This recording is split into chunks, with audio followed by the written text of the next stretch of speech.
Bonjour à tous, je suis avec vous dans cette matinée du 14 juillet, fête nationale française. Je vais vous faire l'analyse du l'ETH, donc Ethereum.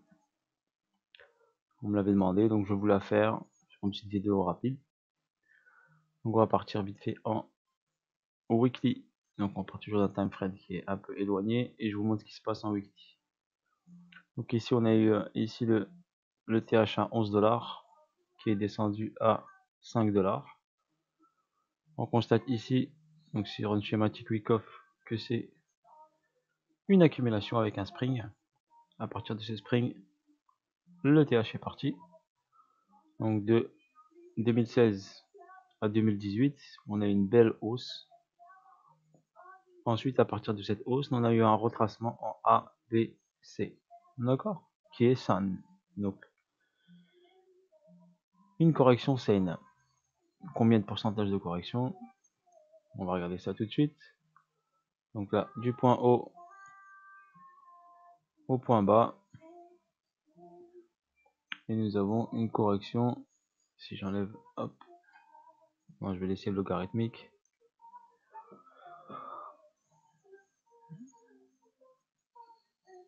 Là, j'ai pas les 88.6. Je vais les rajouter. Donc là, si on ne les a pas, on fait comme ça. 88.6. Voilà, et on est sur la zone des 88.6, voire un tout petit peu plus bas. Donc, on a fait une correction environ de 90%. Là, on est en logarithmique. Regardez, hop là, le cours est plus écrasé. Vous avez une meilleure visio sur la chute de l'ETH. Et là, par exemple, en logarithmique, on voit beaucoup mieux. Ensuite, on a fait ici d'un double creux. Donc, comme les gens aiment bien les W sur les réseaux sociaux, les youtubeurs et tout ça, dès qu'ils voient un W, ça pump. D'accord? Donc, quand on est dans un marché haussier, bien sûr, quand on a un W, c'est beaucoup plus facile de se dire que ça pump. À 90%, ça marche. Mais il ne faut pas se fier à ces W de préférence. On a fait le ABC. Moi, je me fie par exemple à cette vague ABC. Donc, je sais par rapport à cette bougie là que le prix va réagir sur ce niveau là. Donc voilà, il a réagi sur ce niveau là. Et après, il est parti. Il est monté ici dans cette zone là. Et en ce moment, on est là. D'accord? Donc si on utilise hop le Fibo de continuité de tendance, regardez, on va partir de ce point bas à ce point haut. Et je vais redescendre ici. Ça va nous donner une petite estimation. Voilà. Sur l'évolution future du marché par rapport à cette hausse et cette base si on est ici par exemple. Donc là par exemple vous avez le 1.618 qui est un point clé bien sûr, le nombre d'or on appelle ça, et regardez bien par rapport à ça, donc si j'étais là, le prix partirait au 1.618. Et après on a le 2.618. Regardez bien, le TH s'est arrêté où? Proche du 2.618. Je vais essayer de le tracer au millimètre pour avoir hop la bonne info.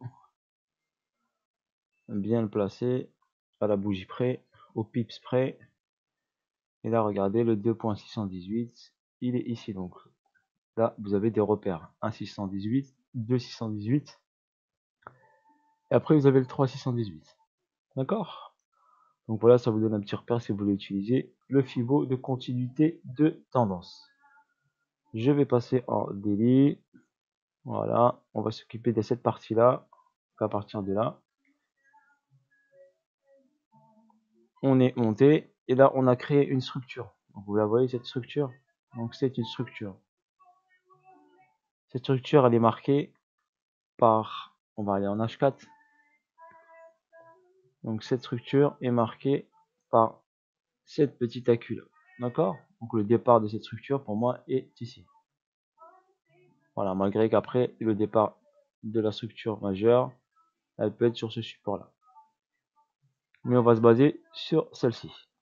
Donc qu'est-ce qui se passe en H4? Regardez, le prix est arrivé là, il a fait une chute. Là, on appelle ça ici. Donc, le marché a voulu créer un nouveau plus haut, un nouveau plus bas. Ça n'a pas fonctionné. D'accord? Il est reparti vers le haut. Donc, pour l'instant, on n'a pas une arrêt de tendance. Regardez.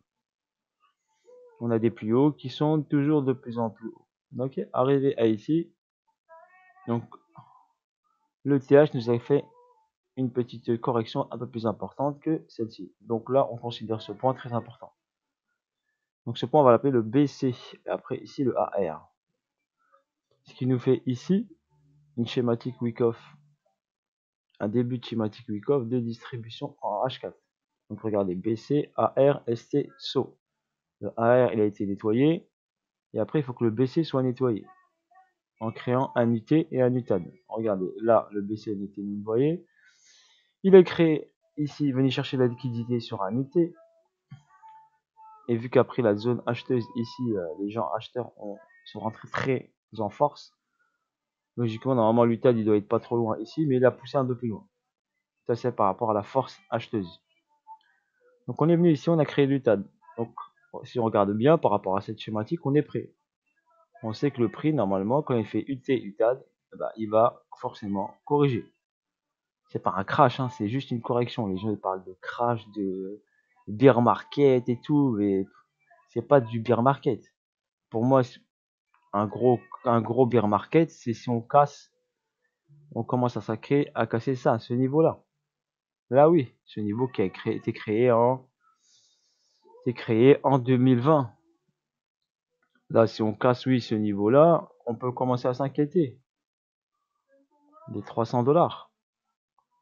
Mais tant qu'on est au-dessus des 300$, pour moi, ça reste solide. Mais, ici, il peut venir corriger jusqu'aux 900$. Sans aucun problème. Voire aller un peu en dessous. D'accord? Aller en dessous sans aucun problème. Donc, l'évolution. Donc, on est arrivé, je vous montre, on a fait l'UT et l'UTAD. Ok? On va partir d'un time frame H4. Cette chute était saine. Donc, elle était de combien de pourcentage? Donc, très simple. Regardez, hop, Fibo de retracement. Je prends le point haut. Je prends le point bas de ma structure, ici. Et je constate bien que le prix, sur la première chute, a corrigé proche des 78,6. D'accord?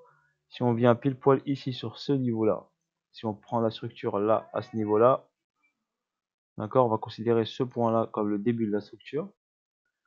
Et on est pile poil au 78,6. D'accord? Donc quand on a créé l'UTAD, on a eu la chute et une remontée. Donc, un prix, n'oubliez pas, quand il monte, il va monter en 5 vagues. Je vous donne un exemple, c'est théorie d'Elliott et tout ça. Logiquement, un prix monte en 5 vagues et va chuter en 3 vagues.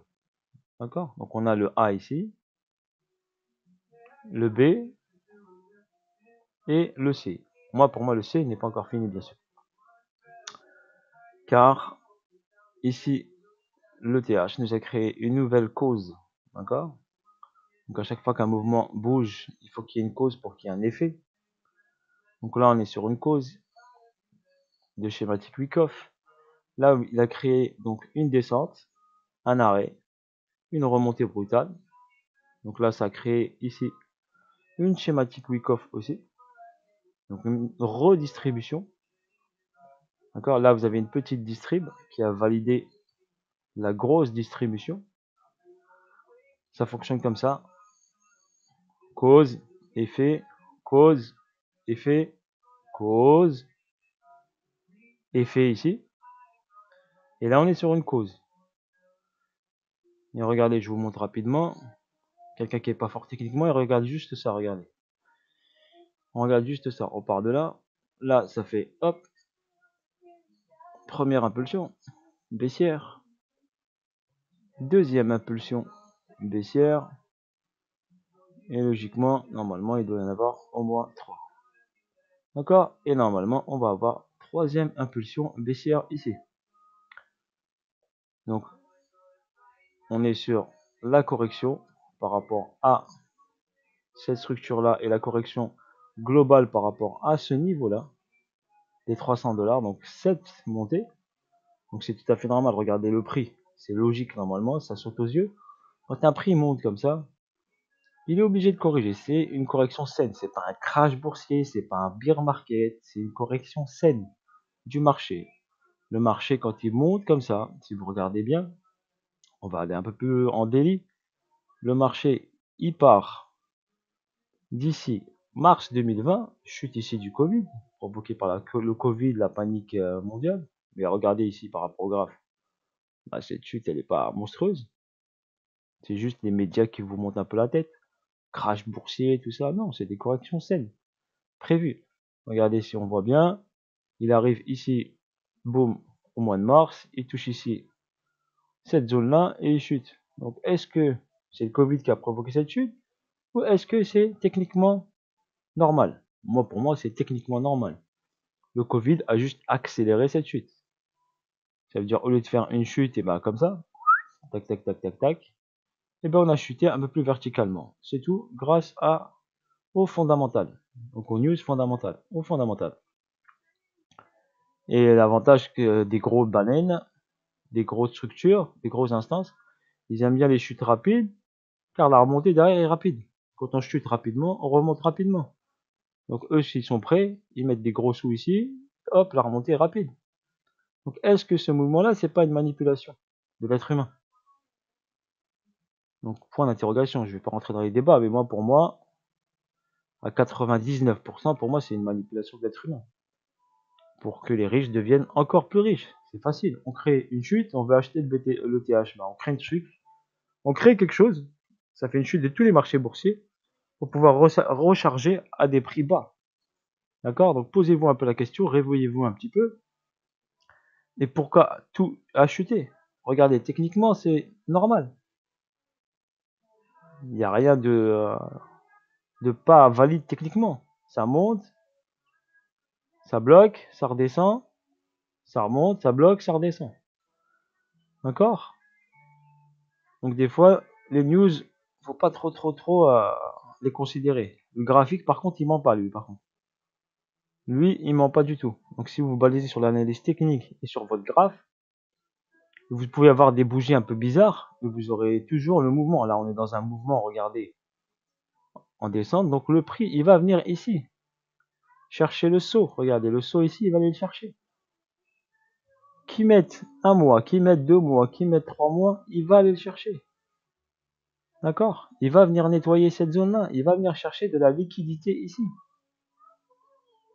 S'il n'y a pas prise de liquidité, il n'y aura pas mouvement. D'accord? Donc si vous vous entêtez à être pressé, ça va pump, ça va pump, ça va pump tout de suite. Non, ça va pas pump tout de suite. Il y a des zones à respecter. Des schématiques à faire. Il faut que le prix fasse sa schématique, il fasse son chemin. Il peut repartir, regardez là en haut, mais il est obligé de revenir ici. S'il n'a pas rechargé ici, il ne pourra pas bouger. Il ne pourra pas partir faire un pas ici, par exemple, aller chercher des sommets. Si vous voulez, par exemple, que l'Ethereum aille à 20 000 $, pour aller à 20 000 $ ou 25 000 ou 30 000, ou 50 000, il faut qu'il recharge. Un marché, il monte, il respire, il remonte. Je vous donne un exemple très simple. Vous faites, vous, un sprint, une séance de sprint. Quand vous faites un sprint de 200 mètres ou une séance des 400, vous êtes obligé de reprendre votre souffle avant de refaire un derrière. Bah, le marché financier, les marchés financiers, les actifs, c'est pareil. Là, il a fait un méga sprint, regardez. Pour moi, il a fait un méga sprint. Allez, dites-vous que vous faites un 800 mètres sur piste. Vous avez fait un 800, 2 tours de piste à bloc. Vous arrivez, vous êtes cuit. Il faut bien récupérer pour refaire un 800 mètres. Bah, là, le marché respire comme un être humain. Il respire, c'est ça. Regarde, je vous explique simplement. Donc, quand vous voyez ça, vous devez être préparé. Vous avez fait un sprint, il y a une respiration. Et après, on fera un autre sprint. C'est comme une série en athlétisme, ceux qui font du sport. Bah là, on a fait notre première série de 400.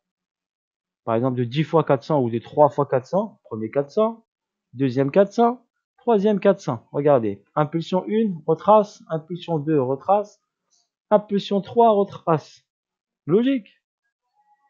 Donc là, on a fait notre série de 400, là, on est obligé de respirer. On prend, ou bien on a fait un cycle d'entraînement, d'une année, et ben on respire un mois, 2 mois, avant de partir sur le nouveau cycle. C'est le même principe. Voilà, je vous explique simplement que vous puissiez comprendre.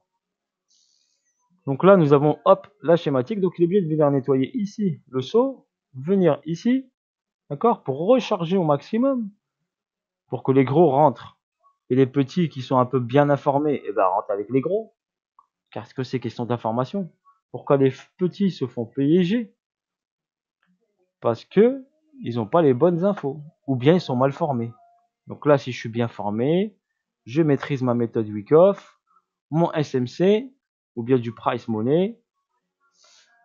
Voilà, et ben j'y arrive. J'ai besoin de 0 indicateur. Regardez, j'utilise juste le Fibonacci qui me donne juste des pourcentages. Donc c'est des mathématiques. Fibo de retracement, Fibo de continuité, c'est des maths. Donc au lieu de les calculer moi avec du papier, ben, j'ai un outil que j'utilise. J'utilise ni RSI, ni rien du tout, juste le prix. Là, je sais, regardez, j'ai même pas besoin d'utiliser le RSI, je sais que je suis en surachat. Là, le prix, il est suracheté. Donc forcément, il va chuter. Comment je sais que je suis en surachat? Ben, très simple. Je trace mon Fibo il est là. Point haut, point bas. Voilà, je suis au-dessus des 50%. Et ben, je suis au-dessus des 50%. Là, je suis en surachat. Je commence à acheter quand je suis en dessous des 50%. Et voire proche ici, du 100%. Par rapport à ma structure ici. Si je suis pas en dessous des 50%, regardez la zone des 50, elle est là. Donc là, la zone d'achat est logique. Mais je veux chercher un prix intéressant. Donc je vais aller chercher le meilleur prix pour acheter. Si on va sur la grosse structure ici, regardez, hop, on prend la grosse structure, là, ce point-là, ce point bas. Donc le 50%, il est où? Et le point haut ici. Bah, le 50%, regardez, il est là. Donc là, on est en zone discount. Donc on est en zone acheteuse. Mais si j'achète tout de suite, bah, j'aurai pas un bon prix. Je vais attendre comme tout le monde, comme les gros, comme les baleines, comme les gros, bah, je vais attendre que le prix il soit intéressant.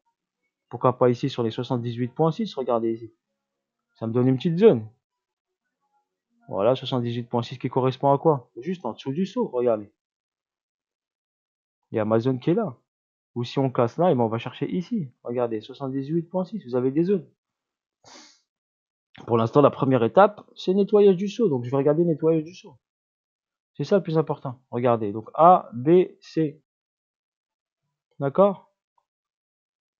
Voilà, donc je vous donne les repères, je vous ai fait une analyse un peu rapide, sans trop de difficultés, je ne vais pas trop rentrer dans les détails, je vais vous expliquer c'est quoi AT, UT, UTAD et tout ça, mais je vous ai expliqué simplement, d'accord, facilement, on peut tracer un Fibo de cette zone-là à cette zone-là, acheter quand on est sous la barre des 50, dans un prix intéressant, n'oubliez pas, c'est quand vous allez au marché, j'achète sur un prix intéressant, si le prix n'est pas intéressant, eh ben j'attends.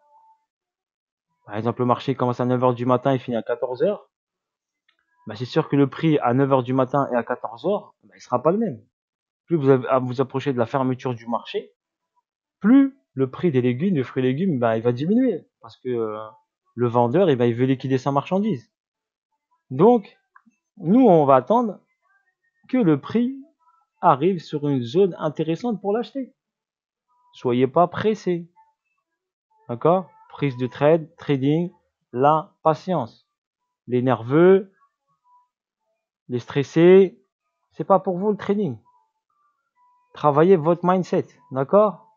La patience, on a des zones, on attend, même si ça met 3 mois, 6 mois, on attend. C'est là où on va faire le bon coup. C'est là où on va prendre un prix pas cher. Et c'est là qu'on peut aller holder très longtemps, sans être paniqué. Parce que le prix, quand il va partir, il va plus revenir.